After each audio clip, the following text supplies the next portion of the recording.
The Alicante. The Alicanto is a mythological creature from the desert of the Atacama region, belonging to Chilean mythology. The Alicanto would be a bird of medium to enormous size, with an almost magical beauty that possesses large golden wings, a delicate swan-like head, a curved beak, and elongated legs with large claws. It is said to feed on precious metals, which explains the reason for its prominent golden color. History. The Alicanto inhabits the hills of northern Chile, where it is believed that there are mineral deposits and precious metals, from which the bird feeds. So the sighting of the Alicanto turns out to be something of very good fortune, because if you manage to follow it to its refuge, you will find gold, silver or other precious metals. Being a full moon night, with a transparent sky, we feel a soft and contained fluttering. One of those present said, "It is the Alicanto that goes towards the hills." When asking who the Alicanto is, they told us that it was a large bird, that it fed on gold and silver, and that when its shine, seen from a distance, was silver. Surely there was a beta of that rich mineral there. But, if its reflection was golden, it was a sign that it was eating gold. Its brilliance could be seen from afar. There were many who had lost their way in the hills trying to chase them, but it scuttled away at the slightest noise, hiding in the ravines or disappearing, because it had a very fine ear. But, it was known that there were some who managed to get very close to him and that, after a few months, they were holders of unusual wealth. However, it does not always turn out to be a good sign for all those who observe it, since the Alicanto has the power to know the intentions of those who follow it. So if said person is greedy or has some bad intention, the Alicanto will that he gets lost, taking him down different dangerous and unknown paths, where he will not be able to return, much less find his refuge. Due to the traditions of the north of Chile, people who get lost usually pray to the Virgin of Punta Negra in order to find their way back and return to their homes.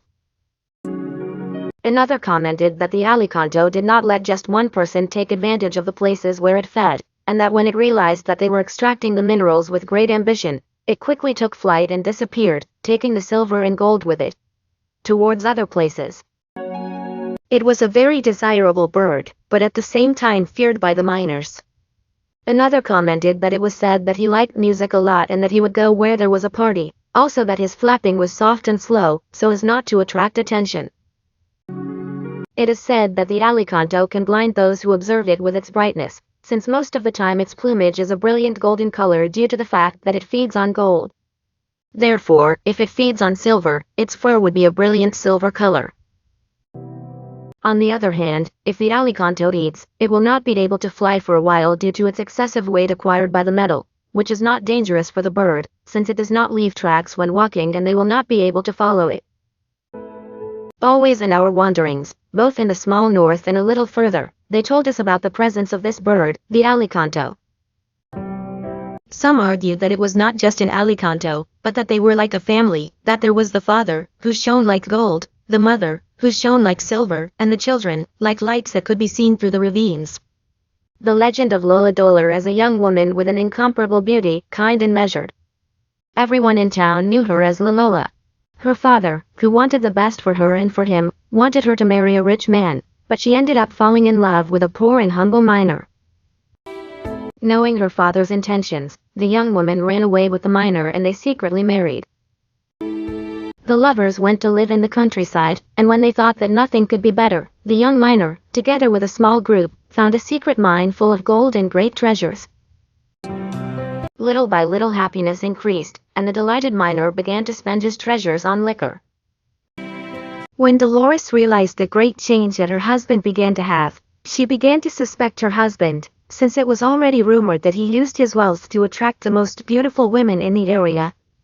One night she decided to follow her husband, and what would be her great surprise when she found herself kissing another woman out of a mud. So much was her despair and courage that she went home for a night, and when she saw her husband alone, she fatally wounded him with the dagger. Seeing her husband's motionless and lifeless body thrown away, she regretted it. Out of desperation she ran through the streets screaming that someone had murdered her husband. All the inhabitants began to look for the murderer, but not imagining that his wife would kill him, because a woman with charm like Dolores would never do. Her desperate father, already anguished by her, tried to calm her down until the young woman confessed that it was she who murdered him. Her father, fearing that they would do something to his daughter, did not say anything. Meanwhile, she went up the mountain every night to look for the culprit of her husband's death, until his death. During his funeral, his body is said to have disappeared. The fear in the place began when they began to see the body of a beautiful woman looking for the culprit of him, the murder of her husband, blaming any man she sees to distract her guilt. Since then, Lola has been heard and seen wandering in the northern region of Chile, looking for a man to blame for the murder of her husband. The legend of the Black Boot is a popular legend of Chile. It was born in the province of Lola on August 8, 1969, and from that date it has been celebrated with increasing frequency. This is how today, devotees arrive week after week at the Calama cemetery to ask for favors from the patron saint of the poor, of those who are not received anywhere, and of those who usually have difficulties to have daily bread. Origins of the legend. It is counted among the elderly of the cities of Calama and the now extinct Chuquicamata, that a beautiful young woman arrived from Concepcion long ago with the hope of finding a job. This beautiful woman, whose name was Irene Itera, looked for work in many places without getting any. This happened around the year 1950. She walked the streets of the city of Calama for weeks, house to house, offering her services as a maid, but she was so beautiful that the housewives rejected her, for fear of having such a beautiful woman in the same house, together with their husbands. Time went by and he ran out of money. During this time, he met the owner of a brothel, Doña Maria Centenario. This brothel was the most visited by the minors in the area, who paid what they were charged, in order to be with the most beautiful of all the women in the brothel. This is how she became known in the media as Irene.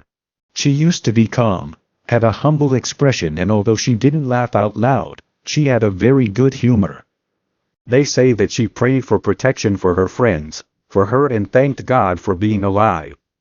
She always wore black boots, some say to hide a scar on her ankle, which is why over time she was named the Little Black Boot.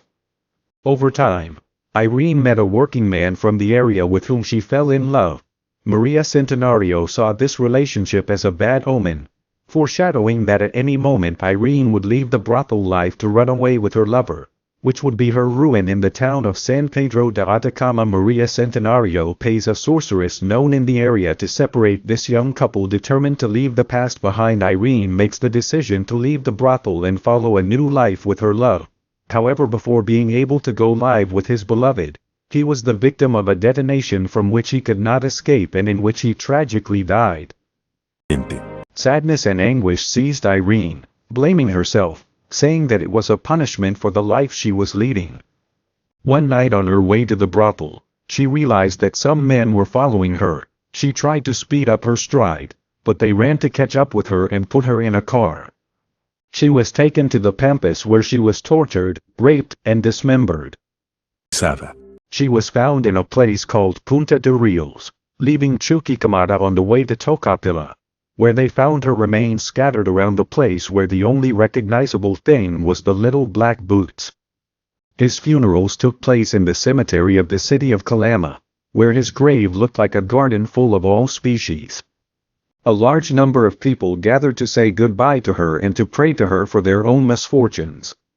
Over time, thank you plaques, miniature booties, and requests from students, workers, employees, professionals, night workers, among others, began to multiply. Every August 8, many people remember the anniversary of one of the most horrendous homicides in Calama. Devotees come to make requests, thank you, deliver offerings, burn candles, or simply out of curiosity. These days, the mausoleum of Irene del Carmen in Turrices, murdered at the age of 27, is a cause of popular devotion in the province of Lola. From Piutri to Punta Arenas and from the other side of the border the thanks arrive. The people of Salta in Argentina are among those who recognize the goods and favors of this new miraculous figure of the culture of Northern Chile. Amigos, muchas gracias por ver mis videos, espero te haya gustado, te invito a que te suscribas a mi canal, compartas con tus amigos en redes sociales, te agradecería que le des al botón me gusta, and activate the notification bell so you don't miss the next videos.